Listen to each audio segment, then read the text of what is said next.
आज एक बहुत ही खास सेशन में लेके आ गया हूँ आप सबके सामने वायरल मंकी पंच के बारे में, जिसका इस बंदर को आप सब लोग जानते ही होंगे। ये तो आज इसके बारे में हम समझेंगे और इससे रिलेटेड बहुत ही बेहद इंपॉर्टेंट एग्जाम में जो पूछे जाने वाले सवाल जो क्रिएट हो सकते हैं उसके बारे में समझेंगे। और सोशल मीडिया पे आपने जरूर देखा होगा जापान का वायरल, ये जो वायरल मंकी है इसका नाम जिसको पंच रखा गया है वो। लेकिन आज हम सिर्फ वायरल वीडियो नहीं देखने वाले हैं, आज हम इस एक इंसिडेंट से पूरा बायोलॉजी प्लस इन्वायरमेंट का कॉन्सेप्ट समझेंगे। इस क्लास में हम कनेक्ट करेंगे। इस क्लास में मैं आपको सारा कुछ बताने वाला हूँ कि कैसे ह्यूमन इवोल्यूशन या क्या इंसान बंदर से बने हैं, या बंदर क्या इंसान का पूर्वज है, या फिर हम समझेंगे टेक्सोनॉमी के बारे में, जैसे मंकी ऐप और ह्यूमन का साइंटिफिक क्लासिफिकेशन समझेंगे, डीएनए एंड जीन्स के बारे में समझेंगे, आईयूसीएन के बारे में पढ़ेंगे, आईयूसीएन स्टेटस के बारे में पढ़ेंगे, वाइल्ड लाइफ प्रोटेक्शन एक्ट 1972 में जो आया था उसके बारे में हम समझेंगे, और इंडिया में मंकीज को कौन सा लीगल प्रोटेक्शन मिलती है उसके बारे में भी समझेंगे। और सबसे इंपॉर्टेंट एग्जाम में कैसे क्वेश्चंस बनते हैं, एसएससी हो चाहे सीडीएस हो, एफकेट हो, रेलवे हो, डीएसएसबी हो, स्टेट पीसीएस हो, अदर कोई भी कॉम्पिटेटिव एग्जाम की तैयारी कर रहे तो ये सेशन बेहद खास होने वाला है आपके लिए। तो रेडी हो जाइए क्योंकि आज हम वायरल न्यूज को कन्वर्ट करेंगे पावरफुल कॉन्सेप्ट्स में। तो चलिए शुरू करते हैं step by step exam oriented approach के साथ। तो मैं हूँ रोशन और मैंने multiple time CDS, AFCAT, DSSB clear किए हुए हैं इंक्लूडिंग आईबी। तो let's start the session. So तो सबसे पहले तो आप सबको बहुत नेशनल साइंस डे 2026 की बहुत बहुत बधाई, जो कि 28 फरवरी को था। 28 फरवरी को नेशनल साइंस डे मनाया जाता है। ये क्यों मनाया जाता है? क्योंकि 28 फरवरी 1928 को रमन इफेक्ट का खोज किया गया था डॉक्टर सीवी रमन के द्वारा। ये है सीवी रमन जी, जिन्होंने डॉक्टर सीवी रमन का यानी रमन इफेक्ट का जो है वो खोज किया था। रमन इफेक्ट क्या होता है? स्कैटरिंग ऑफ लाइट से रिलेटेड था। तो जब जब लाइट जो स्कैटर होता है ना, उसका वेवलेंथ चेंज हो जाता है, जैसे लाइट चेंजेस वेवलेंथ, इसके बारे में इन्होंने बताया था। तो इसी आविष्कार के लिए इनको नोबेल प्राइज मिला था। कब मिला था? तो 1930 में मिला था। तो नोबेल प्राइज 1930 में मिला था, शायद मेरे ख्याल से दिसंबर 1930 में मिला था। तो ये नोबेल प्राइज मिलने के लिए नहीं मनाते हैं, इन्होंने खोज किया था 28 फरवरी 1928 को। 1928 को खोज किया था, उसके लिए 28 फरवरी को हम नेशनल साइंस डे मनाते हैं, ना कि प्राइज मिलने के उसमें खुशी में, क्योंकि प्राइज तो उनको 1930 दिसंबर में मिला था। तो दिसंबर में तो हम नहीं मना रहे, 28 फरवरी को मना रहे, इसलिए ये चीज आप ध्यान रखना।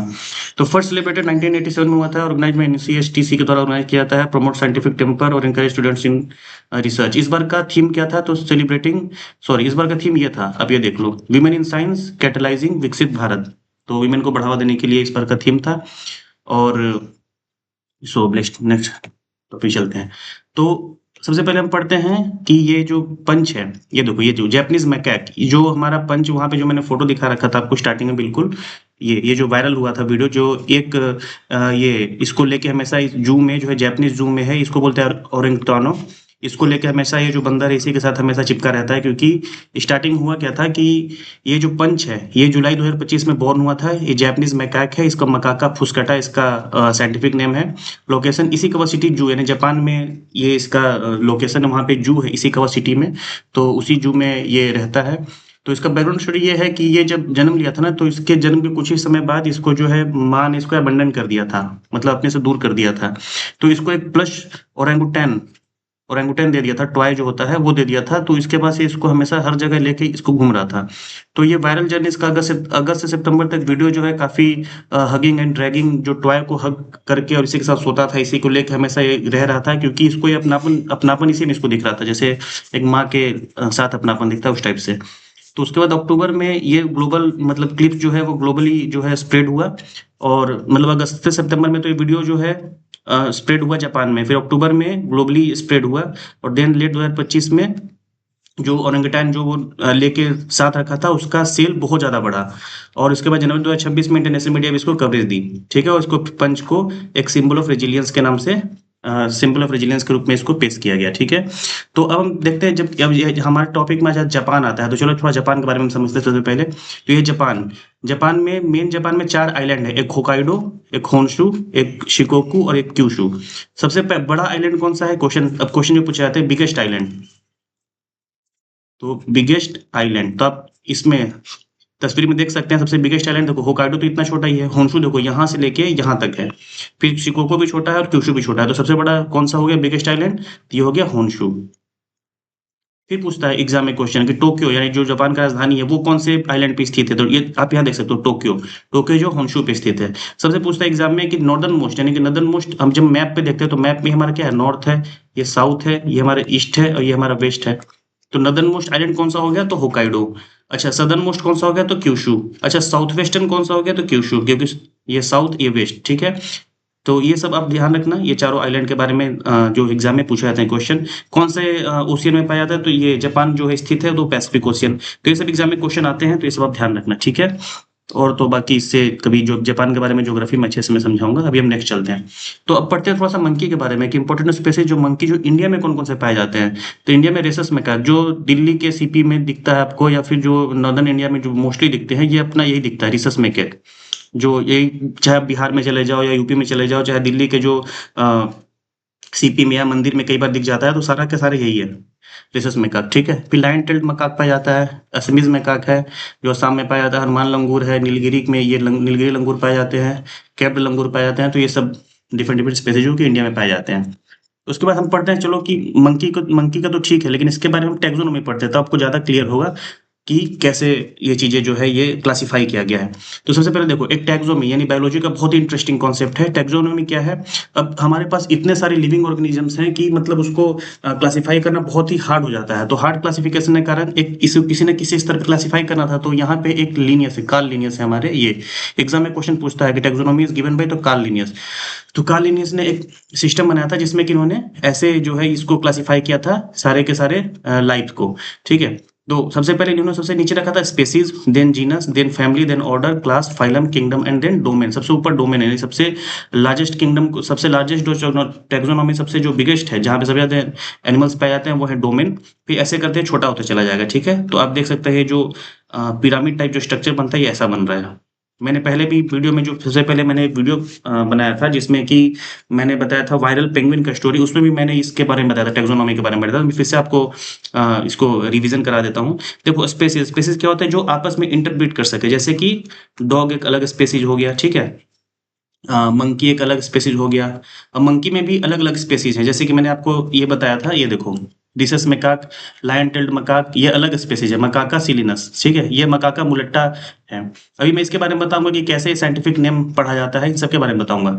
एस्पीज मैकाक, तो अच्छा अब ये बताओ कि क्या ये जो एस्पीज मैकाक है और ये जो डिसस मैकाक है क्या आपस में इंटरब्रीड कर सकते हैं, मतलब क्या ये आपस में जो है वो इंटरब्रीड करके ऑफस्प्रिंग पैदा कर सकते हैं, मतलब बच्चा पैदा कर सकते हैं ये और ये स्पेसीज। तो आंसर है नहीं, क्योंकि ये देखो अलग स्पेसीज है और ये जो है अलग स्पेसीज है, ठीक है। अच्छा अभी ये देखो ह्यूमन लंगूर और लायन टेल्ड मकाक कर सकते हैं, नहीं कर सकते हैं भी, ये भी आपस में इंटरब्रीड नहीं कर सकते हैं। तो मैंने भी क्या बताया कि जो स्पेसीज है, स्पेसीज में वही होंगे जो आपस में इंटरब्रीड कर सकते हैं, ठीक है। तो एक डॉग हो गया या फिर गॉट हो गया, ठीक है। तो ये सब हो गया। तो ऐसे फिर आता है जीनस। जीनस में आपका वो है जो सेम, मतलब कि जो लगभग सेम जो स्पेसीज है उनको जीनस में कम रखा गया।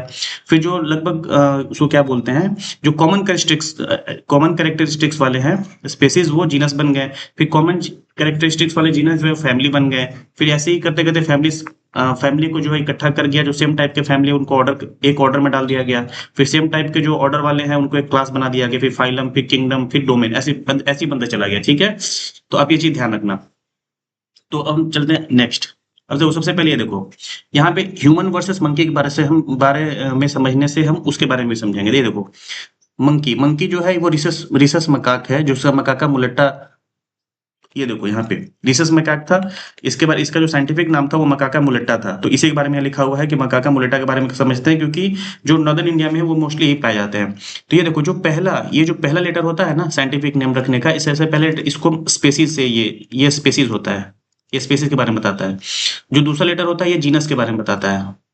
जी, तो इधर से इधर बढ़ता है, क्योंकि जो हम मान लीजिए कि 100 है तो हम भी कैसे गिनते हैं, 1 10 100। तो सबसे पहला में सबसे लोवेस्ट वाला आता है, तो सबसे लोवेस्ट रैंक पे कौन सा था, तो स्पेसीज था, तो मुलट्टा हो गया। देन उससे अगला उससे ऊपर कौन सा था, तो मकाका, तो ये फिर मकाका हो गया, तो मकाका जीनस हो गया, ठीक है। तो ऐसे साइंटिफिक नेम ऐसे ही पढ़ा जाता है। अब देखो ह्यूमन वर्सेस मंकी के बारे में पढ़ता है, तो ये मकाका मुलट्टा स्पेसीज है ये मंकी में, और क्योंकि मेरेसस मकाक के बारे में पढ़ रहे हैं तो इसलिए इसको में मकाका मुलेटा रखा गया है नाम। और इसका स्पेसीज जो है यानी कि ह्यूमन जो है, ह्यूमन का स्पेसीज का नाम है होमोसेपियंस, ठीक है। उसके बाद ये स्पेसिस दो बार लिख दिया, इस लाइन को हटा दो आप। इस लाइन को हटा दो, ठीक है, ये 2 बार लिखा गया। फिर जीनस कौन सा है इसका? मैकाका, क्योंकि मैकाका यहाँ पे मैंने बताया था कि सेकंड वाला जो होता है वो जीनस के बारे में बताता है, तो ये मैकाका हो गया अपना जीनस, ठीक है। मैं ठीक है, उसके बाद आ गया आपका इसका जीनस है होमिनिड, सॉरी ये तो फैमिली है, सॉरी इसका जीनस नहीं लिखा हुआ है, इसका जीनस है होमो, होमो इसका जीनस है, यहाँ पे आप देख सकते हो ना होमो, तो जो सेकंड नाम है इसका जीनस हो गया, जीनस, तो जीनस हो गया आपका होमो। देन फैमिली इसका है सेर्कोफाइथिसिड, ठीक है, इसका है फैमिली होमिनिड। देन ऑर्डर है, ऑर्डर में ये दोनों सेम आ जाते हैं, देखो प्राइमेट्स, दोनों प्राइमेट्स ही ऑर्डर में आते हैं, ठीक है। फिर क्लास आ गया आपका मेमेलिया, ये भी मेमेलिया में आता है, ह्यूमन। फाइलम जो है कॉर्डाटा, इसका भी कॉर्डाटा है। किंगडम है एनिमेलिया, इसका भी एनिमेलिया है, ठीक है। तो ये सारा इसका हो गया आपका हायरार्की, यानी कि टैक्सोनॉमी हमने देख लिया कि ह्यूमन और मंकी का क्या, होमो सैपियंस एग्जाम में क्वेश्चन पूछता है, ह्यूमन जो कौन सा स्पेसीज में आता है, तो होमो सैपियंस में आता है, ठीक है। कौन सा जीनस में आएगा, तो होमोजीनस में आएगा। इस कौन सा हाँ, तो कौन सा प्राइमेट, कौन सा ऑर्डर है, तो प्राइमेट्स है। कौन सा क्लास में आएगा, तो मेमेलिया में आएगा। तो ये सब चीज आप ध्यान रखना, ठीक है। तो मेमेलिया के बारे में मैंने आपको एक बार पहले भी बताया था, मेमेलिया, इसके बारे में एक बार फिर से बता देता हूँ। इससे पहले बताने से पहले चलो मैं आपको डोमेन के बारे में बताऊँ। सबसे पहले जो इसके ऊपर डोमेन के बारे में नहीं लिखा गया है यहाँ पे, डोमेन, तो कौन से डोमेन में पाया जाएगा बताओ, ये ह्यूमन और मंकी कौन से डोमेन में पाया जाएगा, तो ये पाया जाएगा आपका यूकारिया में, यूकैरिया में पाया। तो डोमेन को 3 भाग में बांटा गया है। एक यूकैरिया, जिसको मेरे बारे में मैंने बता दिया, एक होता है आपका बैक्टीरिया, और एक आएगा आपका आर्केइया, ARCHAE, ठीक है। अब देखो आप, ये जो यूकैरिया है, यूकैरिया का मतलब क्या होता है, यू मतलब न्यू या फिर वेल डिफाइंड। तो वेल डिफाइंड और कैरिया का मतलब होता है न्यूक्लियस। यूकैरियोट्स भी आप जानते होंगे, जिसमें कि वेल डिफाइंड न्यूक्लियस जिस सेल में होता है उसको हम बोलते हैं यूकैरियोट्स, और प्रोकैरियोट होता है जिसमें कि प्रिमिटिव टाइप न्यूक्लियस होता है, यानी कि न्यूक्लियस वेल डिफाइंड नहीं होता है। यूकैरिया में आ गया आपका well defined nucleus, well defined nucleus, जिसका भी वेल डिफाइंड न्यूक्लियस होगा सब यूकैरियोट्स में आएंगे। यानी कि वेल डिफाइंड न्यूक्लियस जो भी आपको चीजें दिखता है, चाहे वो प्लांट है, चाहे वो आपका कोई भी लिविंग ऑर्गेनिज्म है, मोस्टली मतलब 99% सब जो हम देख सकते हैं नेक्ड आई से, वो यूकैरिया में ही आते हैं, ठीक है। फिर आता है आपका बैक्टीरिया और आर्के, ये क्या है, तो बैक्टीरिया में आ गया आपको जो प्रोकैरियोट्स वाले हो गए, प्रोकैरियोट्स हो गए, आर्के में ये भी प्रोकैरियोट्स वाले हो गए, बट प्रोकैरियोट्स वाले हो गए, बट ये एक्सट्रीम वाले हैं। एक्चुअली जैसे वोल्केनिक इरप्शंस कहीं हो गया, तो वहां पे मतलब बहुत एक्सट्रीम कंडीशन में पाए जाते हैं आर्के वाले। और बैक्टीरिया में आपको जो साल्मोनेला जो हो गए हैं बैक्टीरिया, और स्टेप्टोकोकस, ये सब बैक्टीरिया जो होते हैं, ये सब इसी में बैक्टीरिया में आते हैं, ठीक है। प्रोकैरियोट्स होते हैं ये लोग। तो ये सब ध्यान में आ गया। आपको डोमेन के बारे में समझ, डोमेन में बस 3 ही आते हैं, मतलब बहुत ही बड़ा इसका क्लासिफिकेशन है। मतलब इसको हम अलग से, बहुत छोटा नहीं है, जैसे बहुत छोटा पढ़ना तो स्पेसिस में पहुंचना पड़ेगा आपको, जैसे जैसे ऊपर जाएंगे तो डाइवर्सिफिकेशन जो है ना बड़ा होते जाता है। तो यहाँ पे आपने देख सकते यूकैरिया, जिसमें भी कि जितने भी न्यूक्लियस वाले हैं सबको हम यूकैरिया में रखा गया, ठीक है। ऐसे आता है किंगडम, तो किंगडम में हम 5 भाग में बांटा गया किंगडम को, यहाँ पे मैं बता देता हूँ। किंगडम किंगडम को 5 भाग में बांटा गया। सबसे पहले मोनेरा, आ गया फिर प्रोटिस्टा, मोनेरा प्रोटिस्टा, देन आ गया आपका फंजाई, फंजाई, फोर्थ आ गया आपका प्लांटी, देन एनिमेलिया। ये बायोलॉजी का बहुत ही अच्छा कॉन्सेप्ट हम सारा समझ रहे हैं। तो मोनेरा में आता है आपका यूनिसेलुलर, यूनिसेलुलर मतलब जिसका सिंगल सेल्ड हो, सिंगल सेल वाले प्रोकैरियोट्स, ठीक है। Unicellular prokaryotes. प्रोटिस्टा में आ जाएगा, इसमें भी आता है आपका यूनिसेलुलर, ठीक है, यूनिसेलुलर रहेगा इसमें भी। और इसमें भी मोस्टली मतलब सिंगल सेल्ड ही रहते हैं, ठीक है। बट ये क्या होगा, प्रोकैरियोट यूकैरियोटिक होते हैं। यहाँ पे क्या था, प्रोकैरियोटिक, यानी कि जिसका प्रिमिटिव टाइप न्यूक्लियस नहीं, न्यूक्लियस वेल डिफाइंड नहीं हो, जिसमें आता है यूकैरियोटिक, जिसमें कि न्यूक्लियस जो वेल डिफाइंड हो। अभी बताऊंगा आपको, न्यूक्लियस के बारे में बताऊंगा। देखो अब आता है आपका फंजाई, फंजाई जो है, फंजाई जो आपका हो गया वो फंजाई का मतलब क्या है, फंजाई का ये होता है जो एब्जॉर्प्टिव हेटेरोट्रॉप्स होते हैं। ये एब्जॉर्प्टिव हेटेरोट्रॉप्स क्या होते हैं, जिसका मतलब कि जो बाहरी डाइजेशन कर लेते हैं, मतलब एक्सटर्नली डाइजेशन कर लेते हैं, उसके बाद जो है न्यूट्रिएंट्स को अंदर जो है वो एब्जॉर्ब कर लेते हैं, तो इसको बोलते हैं एब्जॉर्प्टिव हेटेरोट्रॉप्स बोलते हैं। ठीक है, हेटेरो मतलब बाहर के उस पर डिपेंडेंट होता है अपने न्यूट्रिएंट्स के लिए। तो अब का ये हो गया, जैसे एग्जाम्पल इसमें देख लो, एग्जाम्पल आता है इसमें यीस्ट। ठीक है, ईस्ट आ गया मशरूम, ये वही मशरूम है जो हम लोग खाते हैं, ये भी फंजाई हम खा रहे हैं। ठीक है, मोल्ड, ये एग्जाम्पल आप जरूर याद रखना। इसमें आते हैं आपको प्लांटी में मल्टी सेलुलर। ठीक है, मल्टी सेलुलर ऑटोट्रॉप्स आते हैं, क्योंकि प्लांट जो जितने भी प्लांट्स हैं ऑलमोस्ट सब इसी में आते हैं, प्लांटी में आते हैं। मल्टी सेलुलर मतलब ऑटोट्रॉप्स, मतलब जो खुद से ही अपना खाना बनाते हैं, खुद से ही खाना खाते हैं। ठीक है, ऑटोट्रॉप्स हो गए। एनिमेलिया हो गया, जो हेटेरोट्रॉप्स होते हैं, multi cellular, multi cellular heterotrophs होते हैं, ये हेटेरोट्रॉप्स होते हैं। ठीक है, तो ये सब चीज अब उम्मीद है आपको समझ में आ चुका होगा। तो अब हम नेक्स्ट चलते हैं।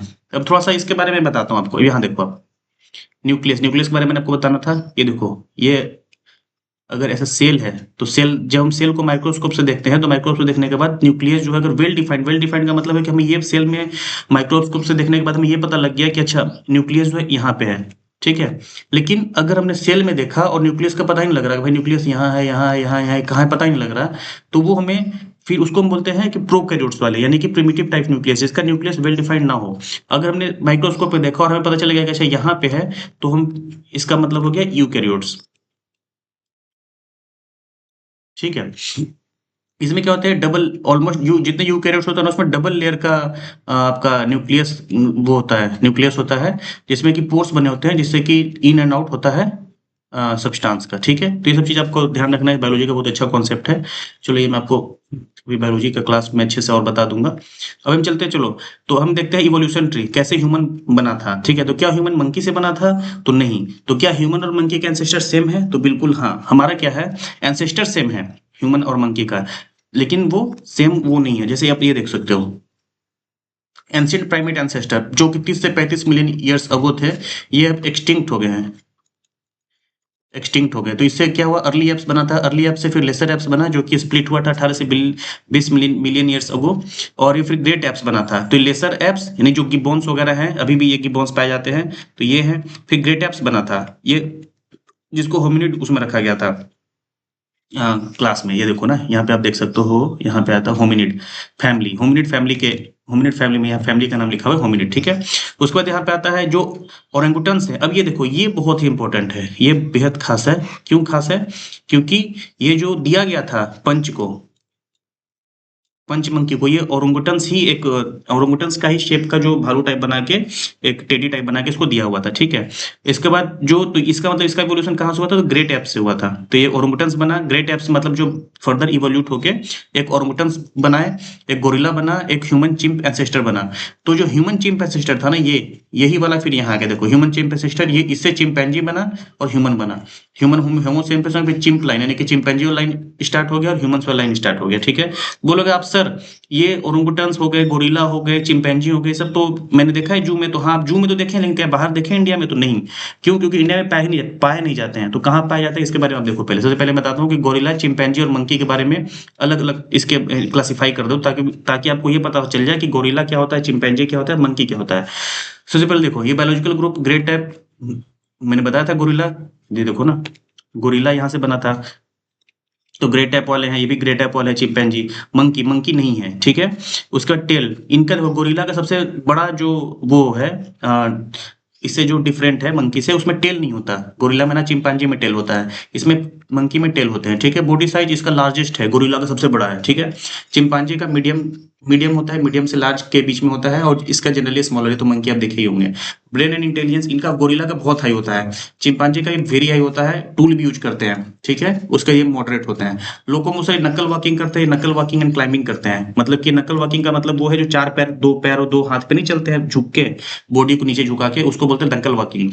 तो गोरिल्ला भी करते हैं, चिंपैंजी भी करते हैं, और ये मोस्टली क्वाड्रपल, ये भी लगभग चारों पैर से ही चलते हैं। ये भी क्वाड्रपेडल ही होते हैं, नकल वॉकिंग को भी एक तरीके का क्वाड्रपेडल ही है। ठीक है, चेस्ट शेप होता है आपका ब्रॉड, इसका भी ब्रॉड, इसका narrow. Arms versus leg, arms longer than legs, यानी कि जो हाथ है, हाथ ज्यादा बड़ा होगा किससे, लेग से, यानी बाजू, पैर से ज्यादा बड़ा बाजू होगा, ठीक है। इसका भी वही है। इसका क्या है, लेग यूजुअली शॉर्ट लॉन्गर होता है, लेग जो है यूजुअली लॉन्गर होते हैं, ठीक है। अब ये देखो कहाँ पे पाए जाते हैं, मतलब आज के डेट में अगर आपको ढूंढना है कि चलो सर मुझे गोरिल्ला दिखा दो, तो गोरिल्ला आपको देखने के लिए कहाँ जाना पड़ेगा, तो सेंट्रल अफ्रीका जाना पड़ेगा। ये तो भाई बहुत दूर है, चलो कभी जाना तो देख लेना, ठीक है। सेंट्रल अफ्रीका जैसे कि युगांडा मिल जाएगा आपको, और कहाँ मिलेगा, तो ये सब है, मतलब सेंट्रल अफ्रीका मिल जाएगा, ये वेस्ट एंड सेंट्रल अफ्रीका मिल जाएगा, जैसे युगांडा हो गया, नाइजीरिया हो गया, तंजानिया हो गया, इन सब में मिल जाएगा आपको चिंपांजी, ठीक है। ये south Africa, Asia central and south America मिलेगा, तो ये तो आपको एशिया में है ही जो आप देखते हैं। इंडिया में नहीं पाया जाता है, नहीं पाया जाता है, ये many species found. Social behaviour, groups led by silver back, complex social groups होता है, और variable groups led by silver back का मतलब होता है, बायोलॉजी में इसको मतलब होता है कि एक जो है इसको लीडर होता है इनके ट्रूप्स का, गोरिल्ले में, ठीक है। तो कॉम्प्लेक्स सोशल इनका ग्रुप्स होता है, और वेरिएबल होता है इनका, ठीक है। एग्जाम्पल में गोरिल्ला के, चिंपांजी, लंगूर, मकाक, बबून, ये सब आ गए। नेक्स्ट चलते हैं। अब देखो, अब कभी भी जब हम डीएनए चेक किया गया कि भाई ये बताओ कि डीएनए किसका ज्यादा मिलता है, तो मंकी से तो 93% ह्यूमन का डीएनए मिलता है, ह्यूमन एंड मंकी का डीएनए जो है 93% मिलता है। तो ह्यूमन और उसका कितना मिलता है, चिंपैंजी का। जब ह्यूमन और चिंपैंजी का देखा गया तो मैंने बताया था आपको कि देखो ये क्लोज बहुत ही, हमारा एंसेस्टर जो है बहुत ही सेम थे, ह्यूमन चिंप एंसेस्टर है ना, तो ये सेमी एंसेस्टर थे, तो वहीं से जब निकले थे, तो इसका मतलब जो हमारा है गोरी इसे चिंपैंजी से कितना मिलेगा, तो जब चिंपैंजी देखा गया तो लगभग 98% से 99% जो है इसमें क्लोजनेस आया था डीएनए का। अब ये डीएनए क्या होता है, आप पूछेंगे डीएनए क्या होता है, तो अब डीएनए के बारे में थोड़ा समझते हैं। ये देखो ये है डीएनए। डीएनए क्या होता है, एक हेलिकल स्ट्रक्चर होता है, ठीक है, एक सीढ़ी जैसा स्ट्रक्चर होता है, डबल हेलिक्स स्ट्रक्चर होता है, ठीक है। तो उसके जब देखो सबसे पहले मैंने आपको बताया था सेल है, ठीक है। सेल में क्या होता है, न्यूक्लियस। अब न्यूक्लियस देखो, न्यूक्लियस बहुत ही छोटा होता है, कुछ माइक्रोमीटर में होता है, तो इसी न्यूक्लियस के अंदर जो है ना ये डीएनए ऐसे बहुत सारे मतलब होके ऐसे प्रेजेंट होते हैं, मतलब न्यूक्लियस के अंदर रहता है। अच्छा, माइटोकॉन्ड्रिया में भी पाया जाता है, माइटोकॉन्ड्रिया तो हालांकि बाहर होता है न्यूक्लियस के, लेकिन माइटोकॉन्ड्रिया में पाया, उसको माइटोकॉन्ड्रियल डीएनए बोलते हैं, वो बहुत ही कम होता है, लेकिन जो सबसे ज्यादा होता है ये न्यूक्लियस के अंदर होता है।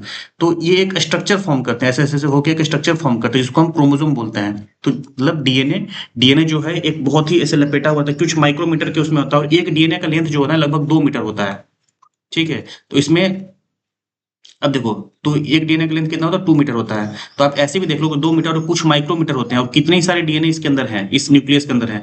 तो बहुत ही क्लोजली पैक्ड होता है एक स्ट्रक्चर में, जिसको उस स्ट्रक्चर का नाम है क्रोमोसोम। अगर आपको ये समझ में आ गया हो तो आप जरूर बताना है, स्ट्रक्चर का नाम क्या है, क्रोमोसोम, ठीक है।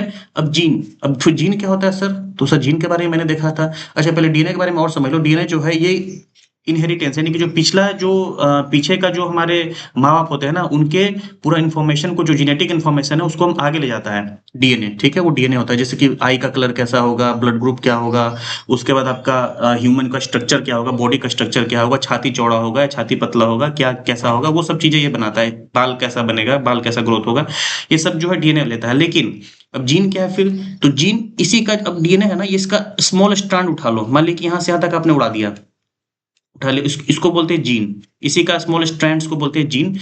कितना छोटा स्ट्रैंड, तो इतना छोटा जो कि एक प्रोटीन का इंफॉर्मेशन के बारे में बता दे, ठीक है। प्रोटीन क्या होता है, तो प्रोटीन जो है बॉडी का जो बिल्डिंग के लिए जो है, सेल कैसे बिल्ड होगा। अब सेलुलर लेवल में बात करें तो सेल कैसे बिल्ड होगा, वैसे तो बॉडी कैसे बिल्ड होगा उसको, उसके बारे में बोलते हैं, उसकी प्रोटीन जिम्मेवार होता है, ठीक है। सेलुलर लेवल पे सेलुलर सेल कैसे ग्रोथ होगा, तो उसको बोलते हैं प्रोटीन। तो एक प्रोटीन, मतलब ये भी देखो ये क्या होता है, ये डबल हेलिक्स स्ट्रक्चर होता है, ठीक है। अब आप देखो इसके जो ये लेडर है, पहले आप ये समझ लो लेडर, ये जो हो गए तो साइड साइड में ये जो आपके ये साइड का जो क्या बोलेंगे, लाइन जो है, ये साइड के जो लाइन है, इनको बोलते हैं हम शुगर और फॉस्फेट ग्रुप से बना होता है, शुगर एंड फॉस्फेट ग्रुप से बना होता है, ठीक है। और ये एक बहुत ही एटीसीजी, एक होता है एटीसीजी, ये जो स्टेप्स है ना, ये स्टेप्स ये एटीसीजी के बने होते हैं, इसको न्यूक्लियोटाइड्स बोलते हैं। एटीसीजी यानी कि एडेनिन, थियामिन, साइटोसिन और गुआनिन, ये जो ये हमेशा आपस में एक दूसरे के साथ जुड़े रहते हैं, ठीक है? तो एडेनिन जो है हमेशा थियामिन के साथ ही जुड़ेगा और साइटोसिन है जो हमेशा गुआनिन के साथ ही जुड़ेगा। तो ये चीज़ आप ध्यान रखना, एग्ज़ाम में पूछ देते हैं। तो बेसिक यूनिट ऑफ हेरिडिटी पूछेगा तो एग्ज़ाम में आंसर क्या होगा? डीएनए या जीन? तो इसको बोलेंगे जीन, क्योंकि यूनिट यही है ना, देखो जीन, फिर जीन जो है साथ में कंबाइंड हो के क्या बनता है फिर डीएनए। तो इसका मतलब अगर बुक के फॉर्म में समझें तो अगर जो बुक है, बुक अगर क्रोमोसोम है तो इसके जो पेजेज़ हैं, ये आपके हो गए डीएनए, और जो अंदर लिखा हुआ है वो है आपका जीन। जीन हो गया आपका राइटिंग, ठीक है? तो ये सब चीज़ आप ध्यान रखना। नेक्स्ट चलते हैं। अब ये देखो, दो तीनों के बीच में मैं डिफरेंस करने के लिए एक टेबल बना के लाया हूँ। ये देखो डेफिनेशन, ये होता है thread like structure of DNA plus protein. मैंने बताया था कि स्ट्रक्चर होता है जिसको क्रोमोसोम बोलते हैं न्यूक्लियस के अंदर। Hereditary molecule carrying genetic code, ये जेनेटिक कोड कैरी करता है, और specific segment of DNA coding for a trait, मतलब एक ट्रेट के बारे में कोड जो बता दे, कितना छोटा, इतना छोटा मत लेना कि कोड ही ना बता पाए। अच्छा, एक होता है म्यूटेशन भी, म्यूटेंट, इतना छोटा डीएनए का स्ट्रक्चर, ये देखो डीएनए का इतना छोटा स्ट्रक्चर जो कि म्यूटेशन जिसमें कि चेंजेस हो सकते हैं उसको बोलते हैं म्यूटेंट, ठीक है? तो क्या उतना छोटा ये है जीन? नहीं। तो जीन इतना छोटा है जो कि एक कोड बता दे ट्रेट का, ठीक है? उसका लेवल देखते हैं। स्ट्रक्चरल यूनिट इन न्यूक्लियस होता है, मॉलिक्यूलर लेवल पे होता है, और ये फंक्शनल यूनिट ऑफ हेरिडिटी होता है। तो एग्जाम में ये क्वेश्चन ये पूछे जाते हैं, ये इंपॉर्टेंट है, आप ध्यान रखना जरूर। Functional unit of heredity is called gene या डीएनए, तो कहीं डीएनए भी आंसर ना मार दो, हमेशा जीन ही आंसर मारना। ये हाईली कंडेंस्ड होता है, ये डबल हेलिक्स स्ट्रक्चर में बता दिया, small stretch of DNA. DNA wrapped around histone proteins, ये न्यूक्लियोटाइड्स होता है। डीएनए जो है ना एक, हाँ, हिस्टोन प्रोटीन के अंदर रैप्ड होता है क्रोमोसोम में, ठीक है?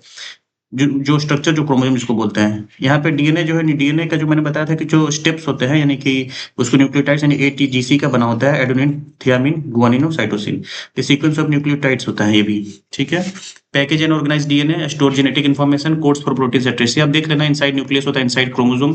अब देखो, ये न्यूक्लियस के अंदर क्रोमोसोम पाया जाता है, क्रोमोसोम के अंदर ये डीएनए पाया जाता है, ठीक है? और on DNA with in chromosome, ये तो डीएनए के ऊपर ही पाया जाता है, मैंने बता ही दिया था आपको जीन।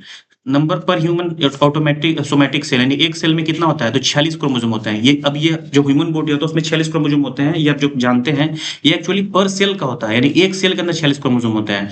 तो और एक क्रोमोसोम के अंदर ना एक डीएनए होता है, यानी कि 46 डीएनए मॉलिक्यूल्स भी हो गया, ठीक है? और 20,000 से 25,000 जीन होते हैं एक सेल के अंदर, ये आप ध्यान रखना।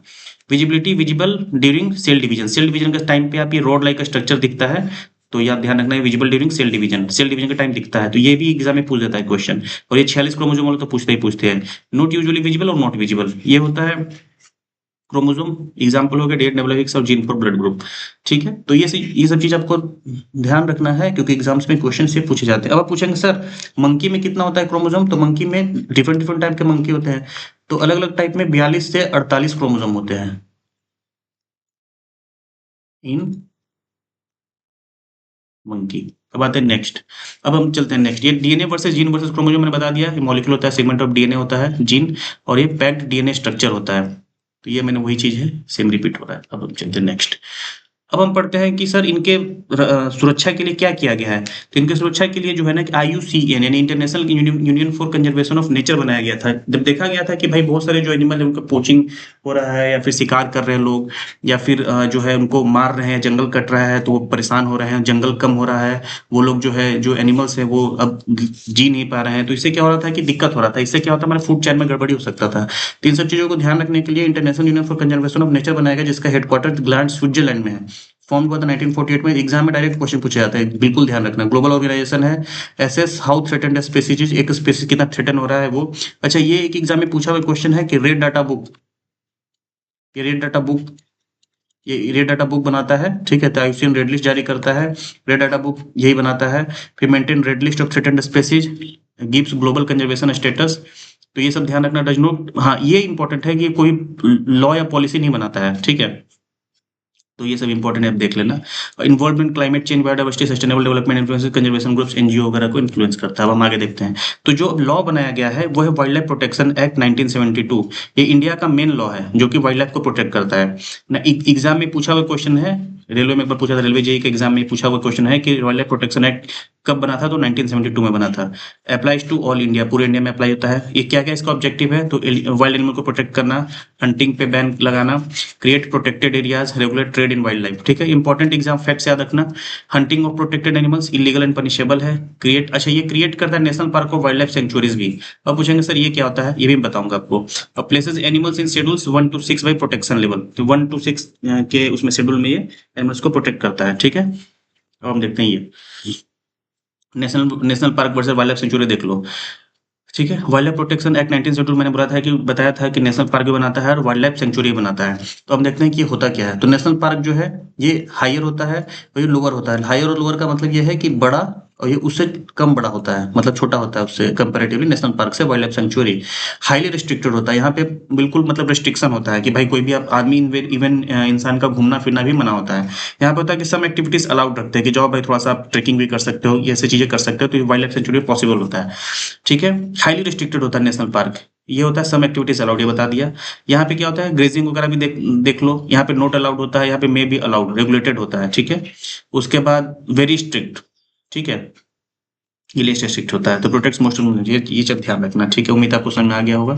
इसके अलावा भी स्टिल अगर कोई डाउट रह जाता है तो जरूर आप हमें कमेंट करके बताएं कि हाँ सर ये डाउट रह गया है, ये सेगमेंट अच्छा नहीं था। और तब तक के लिए आप सबको thank you and all the best. और हमें कमेंट करके जरूर बताएं कि सेशन आपको कैसा लगा, या इसमें आप और कोई मॉडिफिकेशन चाहते हैं और कोई एडिशन चाहते हैं और कोई सब्ट्रैक्शन चाहते हो, आप जरूर बताएं। और आप चैनल को लाइक शेयर एंड सब्सक्राइब जरूर करें, और आगे हम ऐसी वीडियो लाते रहेंगे, बहुत ही इन्फॉर्मेटिव, बहुत ही एग्जाम ओरिएंटेड, और हम अपने तैयारी को बहुत ही अच्छे तरीके से बूस्ट देंगे और बहुत ही इंटरेस्टिंग तरीके से हम पढ़ाई करने वाले हैं आगे।